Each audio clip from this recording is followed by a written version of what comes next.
Donc moi j'ai une consommation d'énergie qui est forte puisque toute la maison dépend de l'électricité.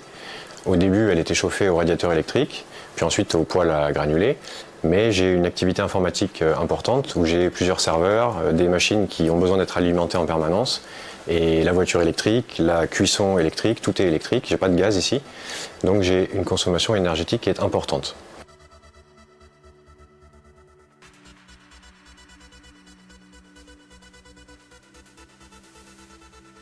Ça, c'est le fait, c'est pour dire la consommation. Ensuite, le deuxième problème, c'est qu'ici, dans cet endroit, on a malheureusement des coupures fréquentes.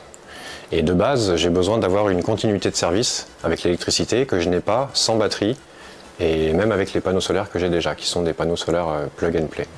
Donc, l'énergie, pour moi, c'est quelque chose de très important et j'en ai absolument besoin. Quand j'ai plus d'énergie pendant plusieurs heures, je ne peux plus rien faire, même sortir de chez moi, puisque le garage est électrique.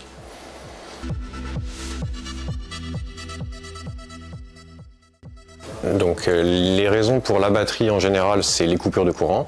Et les raisons qui font que c'est la Tesla, c'est parce que la Tesla a une très grosse capacité de stockage et de décharge. Ce qui n'est pas le cas des appareils qui sont sur le marché actuellement ou qui y étaient depuis quelques années. Là, avant de pouvoir acheter la Tesla, avant qu'elle soit disponible, je m'étais tourné vers un pack Blue Yeti qui fait 5,5 kWh et qui n'a pas la même...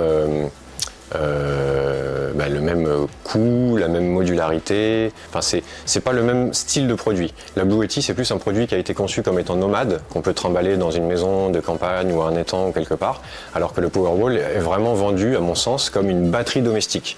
Et la batterie domestique c'est clairement ce qui me manquait puisque j'ai besoin que l'équipement que je cherchais puisse prendre le relais en cas de défaillance du réseau Enedis qui malheureusement est beaucoup trop fréquent ici.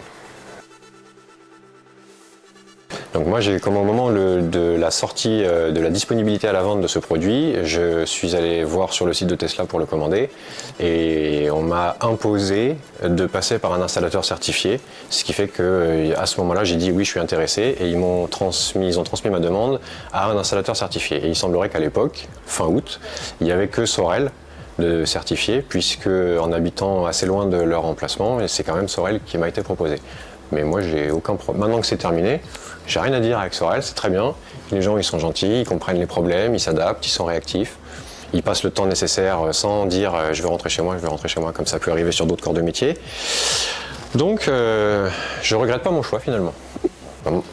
Faut refaire le coup, mais si on dit que j'ai... Alors, c'est ça l'inconvénient. Ça, je l'ai payé 3 000 €, il y a 5,5 kg, ça fait environ 500 € le kilowattheure. Et du coup, 500 € le kilowattheure, c'était ce que j'avais en tête pour si je veux acheter une batterie quelque part. Et il se trouve que celle-là, elle est à 1 000 € le kilowattheure.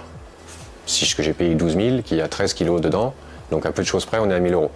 Même s'il y a le prix de la Gateway dedans, je comprends, mais quand même. Donc ça fait quand même un prix qui est x2 par rapport aux solutions du commerce, on va dire, traditionnelles. Mais il y a la qualité Tesla, comme je vous ai montré sur le téléphone, l'écosystème Tesla, ça s'intègre parfaitement avec la voiture, la borne de recharge et tout ça. Donc, bon, si je l'ai payé, c'est que je trouvais ça acceptable.